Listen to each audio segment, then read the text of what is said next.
Welcome back to the channel. I hope you're having a great day. And so today we began the series on a segment we're calling Universal Basic Income. It's basically going to speak to what Universal Basic Income is and many of the questions and concerns that come up with Universal Basic Income. In this first video, we're going to talk um, specifically to what universal basic income is and try to contrast differences of what it isn't, right? I think that's very important because oftentimes when we discuss universal basic income, the source of the material that's defining what it is generally has some specific definition of universal basic income without clarification of their particular of or the particular version of universal basic income they're speaking of.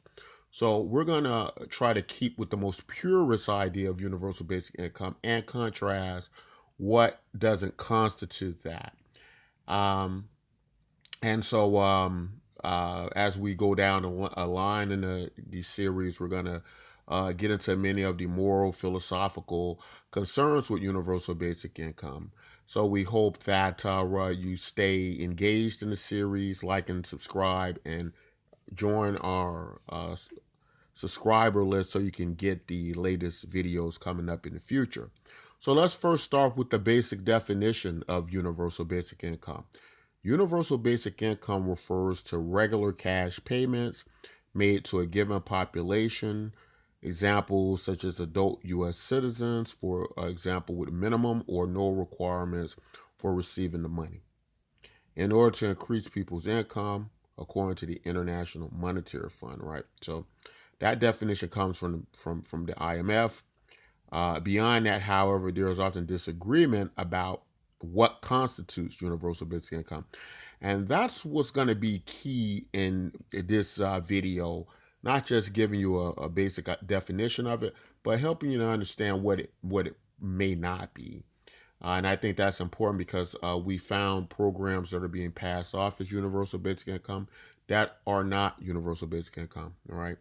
So let's start with why people are now pushing and advocating for universal basic income. What would be some examples of why we might need it? So, if we go back to a few hundred years ago, specifically in the United States, people like Thomas Paine championed universal basic income. Now, my understanding of what they were terming the citizens' dividend wasn't so much about looming threats. Obviously, it was about welfare of citizens, but it's vastly different from the universal basic income that gets discussed today, which is generally something that's going to be needed, something that might be due to the global pandemic, something that may be due to a looming automation revolution that can displace many people out of work.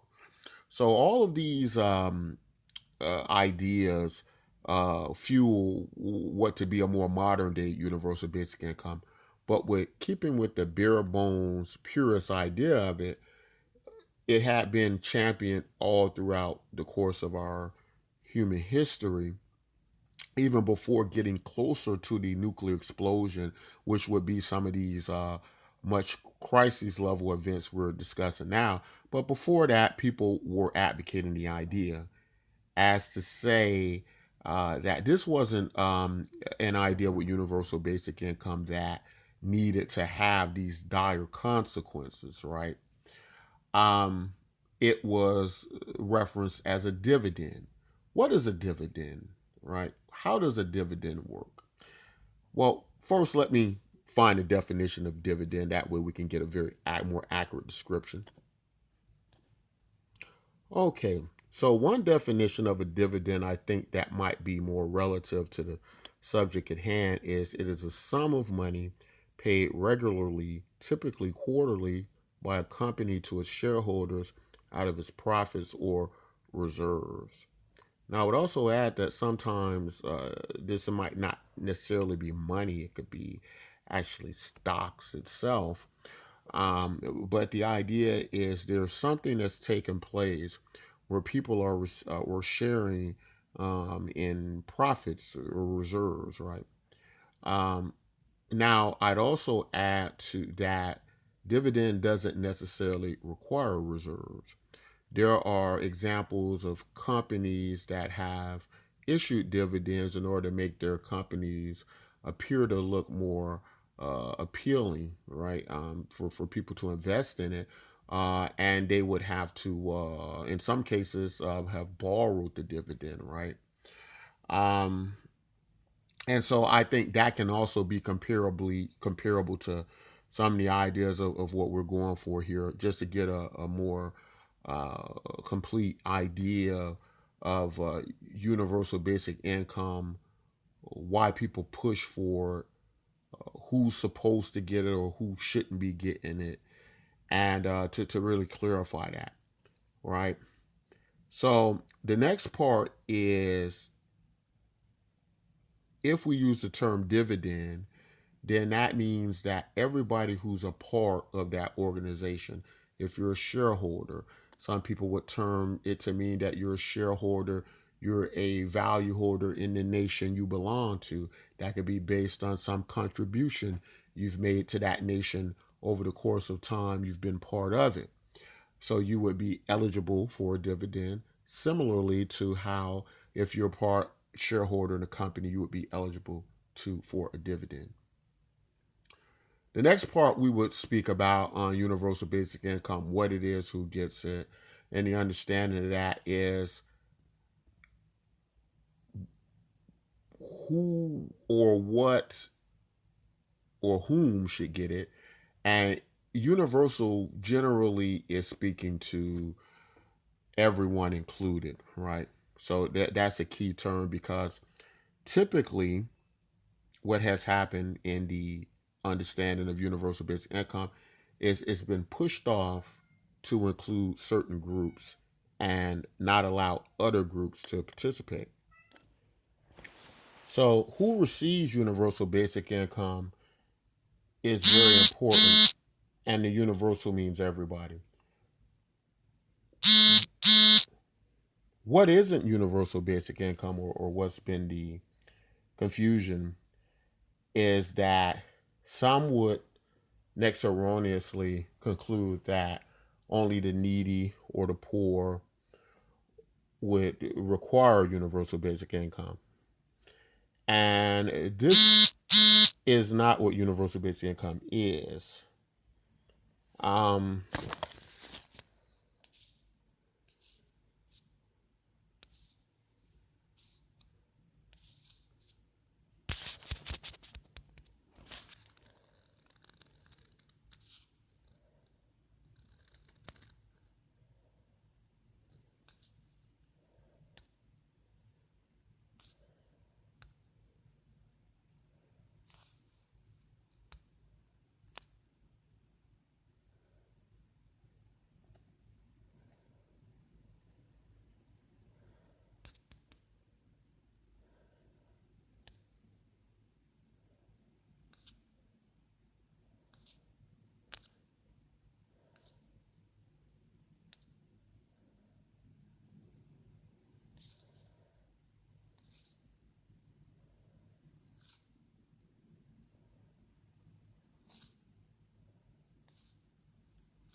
My apologies. I had to turn off my notifications.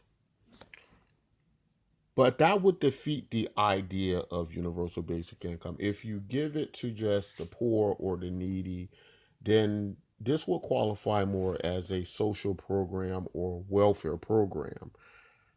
One big area is a lot of the data collected on universal basic income, as it's really never quite been tried before, at least at the more accurate level. But one notable experiment was done in Finland.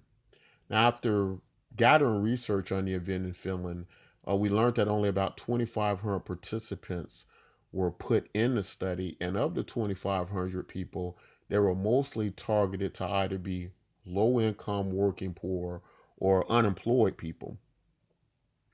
This data, I believe, would create inconclusive results as to how universal basic income will function properly. And so I would consider that more to be part of a welfare program than a universal basic income program. And universal basic income, you would have all participants receiving universal basic income, and this could in fact create a market stimulus. This is similar to the approaches we've taken with stimulus payments during times of economic crises or pandemics. And so this has an overall different effect on the economy as opposed to just giving it to a certain class of people or groups, right? So I think it's very important that we don't confuse the ideas of universal basic income.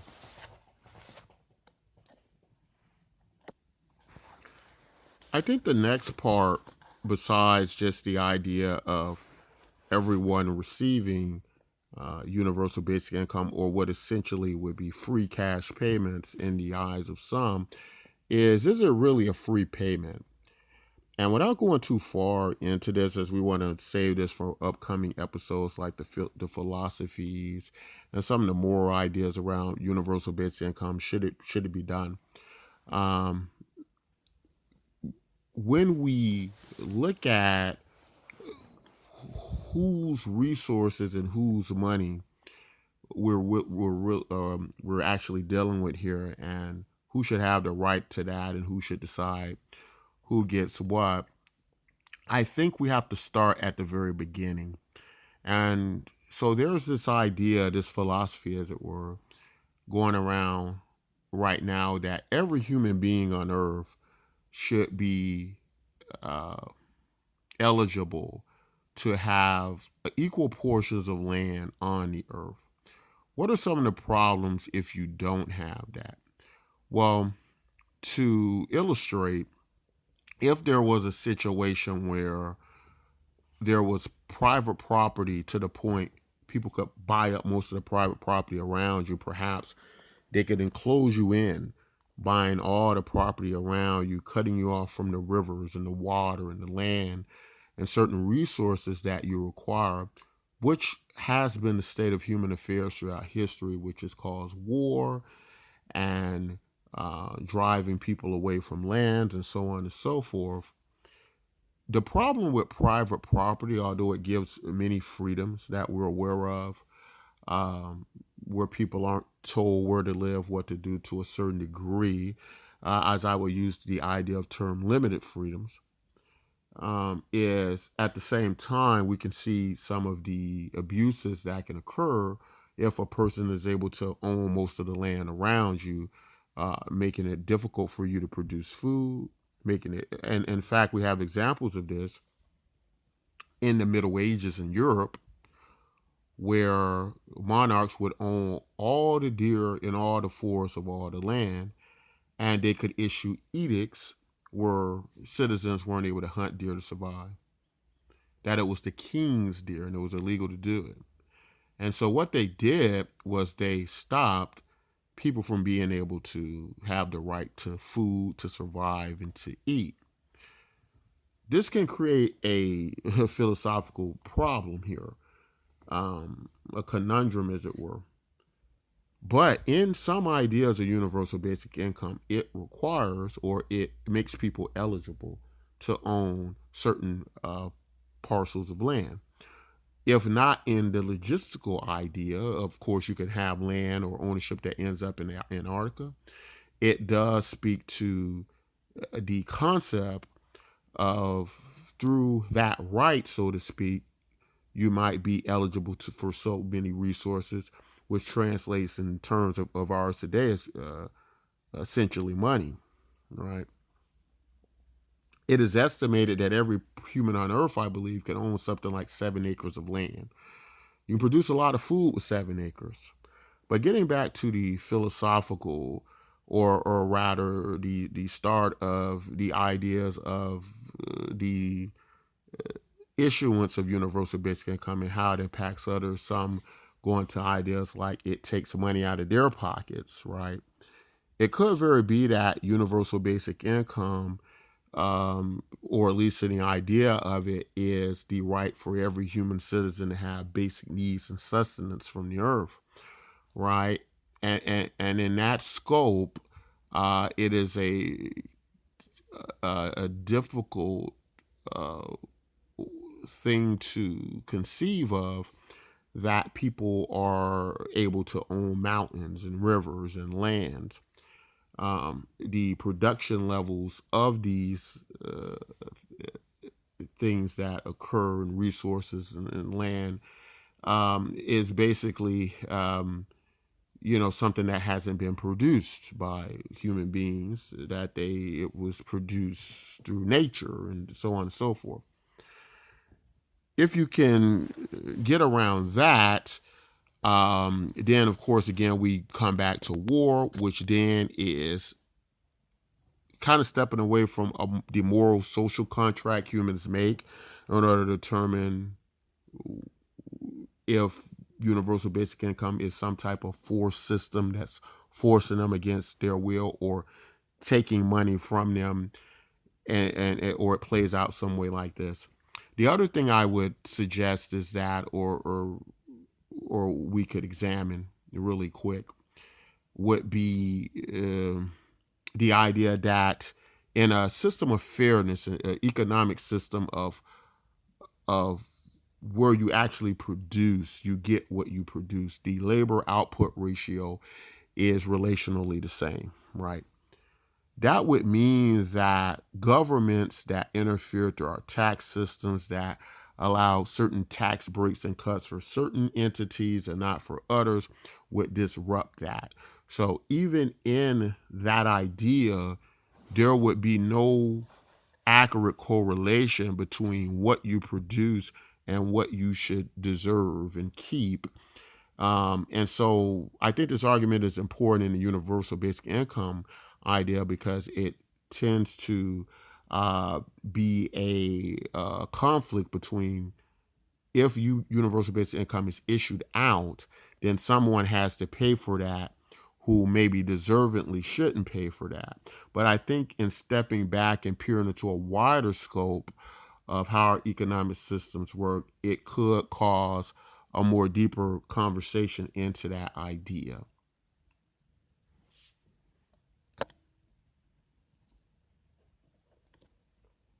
We'd like to conclude the video in our first series by saying that universal basic income has been something championed by many of the greatest minds in history, and it has been a challenge to find the best way to create a universal basic income system, although many in the world today feel it will be a much needed system.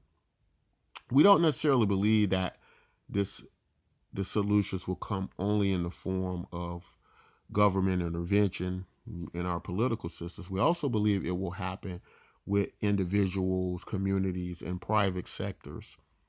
And so our project Bitcoin MYK is a way you can freely try universal basic income out. It uses some of the most advanced technology in the world, blockchain technology, creates value through cryptocurrencies like Bitcoin. And the way we accomplish that is by building a large network of value and sharing that value with you all. Make sure you join today if you're interested in subjects like Bitcoin. Universal basic income. If you have any questions, feel free to ask in the comment section or join our Discord chat and our main site at bitcoinmyk.com. If you like content like this, don't forget to like, subscribe to our YouTube channel here, and take care of yourselves and each other. Goodbye.